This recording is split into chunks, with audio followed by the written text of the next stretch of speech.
प्रत्येक घरामध्ये ना असा एक व्यक्ती असतो ज्याला ना कारल्याची भाजी म्हणलं की तोंड वाकडं होतं. इतकंच काय तर मी सुद्धा सुरुवातीला कारल्याची भाजी अजिबात खात नव्हते, म्हणजे कडूपणामुळं. पण माझ्या आईच्या हाताची जी पद्धत आहे, माझी आई नेहमी कारल्याची भाजी बनवायची बघा. अगदी तशीच तुम्हाला मी भाजी आज दाखवते बनवून. पण ज्यावेळेपासून मी ही खायला लागले ना, तेव्हापासून माझी खूप आवडीची कारल्याची भाजी झाली. अजिबात कडू लागत नाही आणि नेहमी मी सुद्धा आता करून खाते. तर इकडे बघू शकता, मी तीच पद्धत तुम्हाला आज दाखवते आणि खात्री बघा तुम्ही एकदा अशा पद्धतीने करा, आवडीने खाताल. तर इकडे मी ना 2 कारले घेऊन आले बघा. बस होते, 2 कारल्याची पण भाजी पुरेशी होती. तुम्ही जास्त पण आणू शकता कारले, पण हे 2 कारले आहेत मोठे. तर काय करायचं, हे कारले असे मी स्वच्छ धुवून घेतलेले आहेत.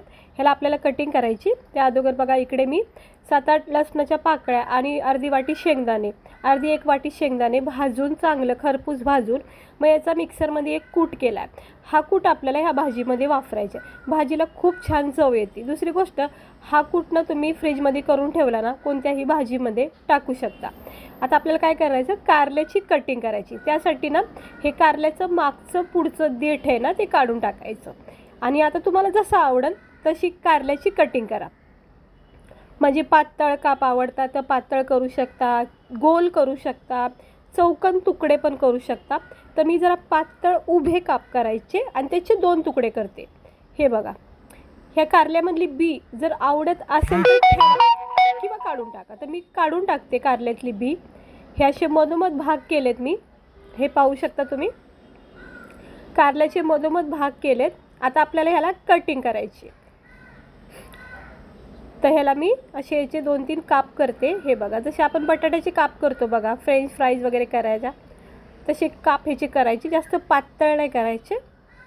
आता हे असे उभे पण ठेवू शकता, पण जास्तच मोठे वाटतील तर मग याला मधोमध परत एक कट मारायचा, म्हणजे 2 तुकडे होऊन जातील. हे बघा, याचे 2 तुकडे झालेत. आता तर आपण काय करायचं, अशाच पद्धतीने हे 2 कारले कटिंग करून घ्यायचं.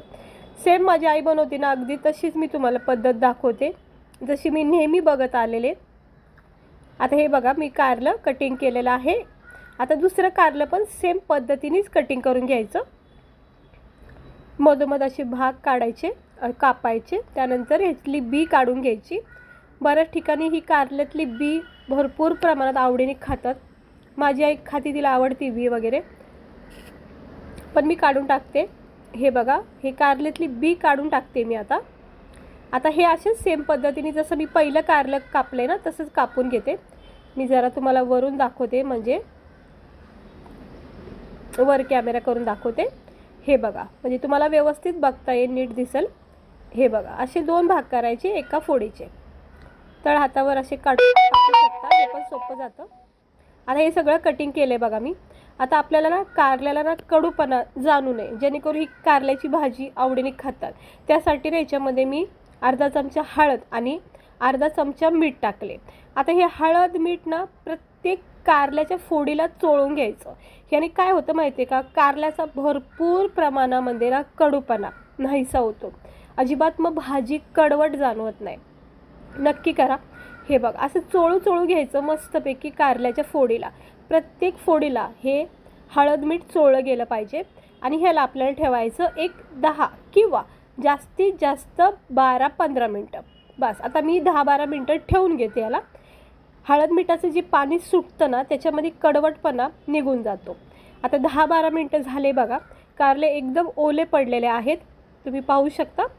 हे असे ओले झालेत कारण की छान याला पाणी सुटले. हे इकडे मी तुम्हाला दाखवते बघा, मस्त पाणी सुटले हळद मिठाचं. हात पण माझा चांगला ओला झाला आहे. हे बघा, आता मी ना स्वच्छ जरा एका पाण्याने धुवून घेते, जास्त नाही धुवून घेत, एका पाण्याने धुवून घेते. त्याने काय होतं माहिती आहे का, पाण्याने धुवून घेतलं नसतं ना, तर मग भाजीचा बॅलन्स एकदम बिघडला असता. म्हणजे कळलं नसतं हळद मीठ आपल्याला अजून टाकायचं का नाही, आणि जास्त खारट लागू शकते किंवा कडवट लागू शकते हळदीमुळं. त्यामुळं ह्याला मी स्वच्छ धुवून घेतले. आता आपण भाजी करून घेऊया. कढाईमध्ये मी तेल तापत ठेवले. ह्याच्यामध्ये ना आपल्याला 1 चमचा भरून जिरे टाकायचे. जिऱ्याचा खूप फ्लेवर छान येतो भाजीला. तर इकडे मी 1 चमचा ना जिरे टाकले आहेत. हे आपण तडतडून घेऊया. तडतडून झाले की मग आपण याच्यामध्ये पुढची प्रोसेस करूया. तर असे जिरे मी पहिल्या सुरुवातीला फ्राय करून घेते. तेल जरा तापलं नव्हतं, तर आता बघा तापायला लागले. खूप कमी वेळामध्ये तुम्ही झटकीपटी भाजी सकाळी टिफिनला किंवा रात्रीला सुक्की भाजी भाकरी चपातीसोबत मस्त लागते. तर आता हे जिरे तडतडून झालेत. ह्याच्यामध्ये आपण हे कापलेले हळद मिठातले जे कारलेत ना फोडी त्या टाकून घेऊया आणि एक जीव करून घेऊया. चांगलं याला चोळून घ्यायचं. हे मस्त असं चोळून घ्यायचं. कारल्याला कोटिंग झाली पाहिजे तेलाची आणि जिऱ्याची. 1 मिनटं असं परतून घ्यायचं. ह्याने सुद्धा भाजीला छान चव येते. इकडे मी कांदा टमाटर काहीच वापरलं नाही, सिंपल भाजी दाखवते. त्यानंतर आपण याच्यामध्ये ना बेसिक मसाले टाकून घेऊया. गॅस स्लो करायचं. लाल तिखट मी इकडे सुरुवातीला टाकून घेते. 2 छोटे चमचे मी लाल तिखट टाकले आणि काय होतं भाजी छान चव बसते आणि दुसरी गोष्ट तिखट असली ना भाजी खाऊ वाटते. त्यानंतर थोडा गरम मसाला टाकला, खड्या मसाल्याचं पावडर टाकले. त्यानंतर इकडे मी टाकते धना पावडर. हळद पहिली टाकलेली आहे त्यामुळं मी थोडीशीच हळद टाकते, फिक्की वाटेल नको म्हणून. त्यानंतर चिमूटभर अगदी थोडंसं मीठ टाकायचं, कारण की कारल्याच्या फोडीला आपण अगोदरच हळद मीठ लावलेलं आहे त्यामुळं जास्त खारट नको व्हायला. आता हे सगळं हळद मीठ मसाला गरम मसाला धना पावडर हे सगळं आपल्या फोडीला कारल्याच्या लावून घ्यायचं, म्हणजे मिक्स करून घ्यायचं. प्रत्येक फोडीला ह्याची कोटिंग बसली पाहिजे मसाल्याची.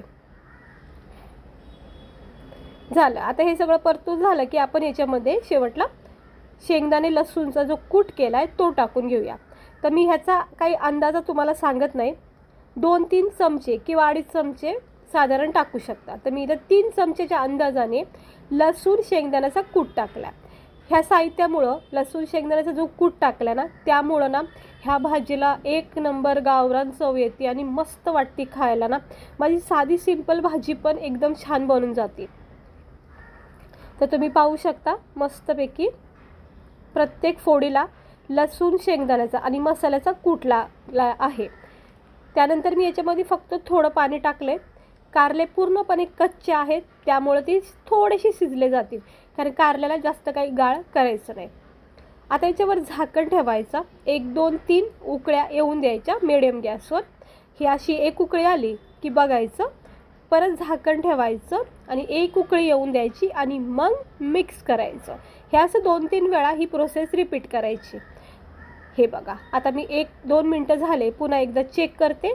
चारी बाजूनी मिक्स करून घ्यायचं, म्हणजे सगळीकडून कारले शिजले जातात. बस आता झाकण ठेवायचं. हे असं 1-2 वेळा करायचं स्लो गॅसवर.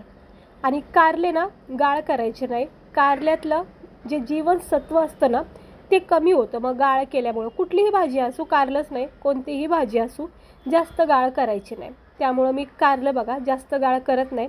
अगदी कारलं तुटन त्याचा तुकडा होईल इतकं शिजवणार आहे. तर आता आपली ही भाजी होत आलेली आहे. अजून 1-1.5 मिनटं जास्तीत जास्त ठेवते. स्लो गॅस आहे. आणि ही भाजी बघा बघा किती मस्त वाटते का ना. एकदम पाहता क्षणी बघा खायची इच्छा होती. किती सुंदर असा रंग आलेला आहे. लसूण शेंगदाण्याचा जो कूट टाकला आहे त्याने भाजी आपली एकदम अशी भरदार झाली आणि कारलं एकदम सहजपणे तुटले चमच्याने. एकदम झाले मस्त. जास्त मला गाळ आवडत नाही. वांगा असो कारला असो दोडका असो किंवा भेंडे असो, कुठलीही भाजी फळभाजी असो गाळ नाही करायची. तर ही झाले बघा आपलं हे कारलं मस्त खाण्यासाठी तयार. गरमागरम आपण याला प्लेटमध्ये सर्व करू आणि मी तुम्हाला दाखवते. बघा हे कारलं तुम्ही नीट बघा व्हिडिओमध्ये, तुम्हाला मी हे कारलं तोडून दाखवते. बघा तुटलं का नाही व्यवस्थित, म्हणजे जास्त गाळ नाही आणि जास्त कच्चं पण नाही, परफेक्ट झाले आहे. चला आपण ह्याला आता गरमागरम सर्व करू. तर तुम्ही भाजी पाहू शकता किती सुंदर झाली. अजिबात तुम्हाला वाटणार नाही कारल्याची भाजी 1 नंबर लागते. कडू तर लागणारच नाही. गरमागरम बनवा. ज्वारीची कडक भाकर बनवा किंवा बाजरीची भाकर, स्पेशली चपातीपेक्षा तरी. आणि याच्यासोबत खाऊन बघा. घरामध्ये आवडत नसेल तर त्यांनासुद्धा द्या आणि बघा नाही खाल्ली ना आवडीने. कारण की माझ्यासोबत असंच झालं आहे, मी खरं सांगते. कारण मला ही कारल्याची भाजी अगोदर नव्हती आवडत, पण नेहमी मला आई बोलायची तू खाऊन बघ खाऊन बघ. तर खाल्ली आणि मला खरेने आवडली. त्यामुळं आजही मी भाजी स्वतः बनवून खाते. इतकी भारी बनते. सिंपल आहे, काही कुटाणा नाही. आणि कारलं आपल्या शरीरासाठी सुद्धा खूप चांगलं आहे. तर तुम्ही नक्की करून खा. अशा पद्धतीने तरी खूप भारी लागते. माझी आई बनवते अशा पद्धतीने मी तुम्हाला ही भाजी दाखवली. कुठला कुटाणा नाही, काही नाही, झटकीपट अशी कारल्याची भाजी ही तयार होती. तर कशी वाटली तुम्हाला आपली ही कारल्याची भाजी? आवडली असेल तर करून बघा. भेटते मी तुम्हाला पुढच्या व्हिडिओमध्ये. स्वस्त राहा, मस्त राहा.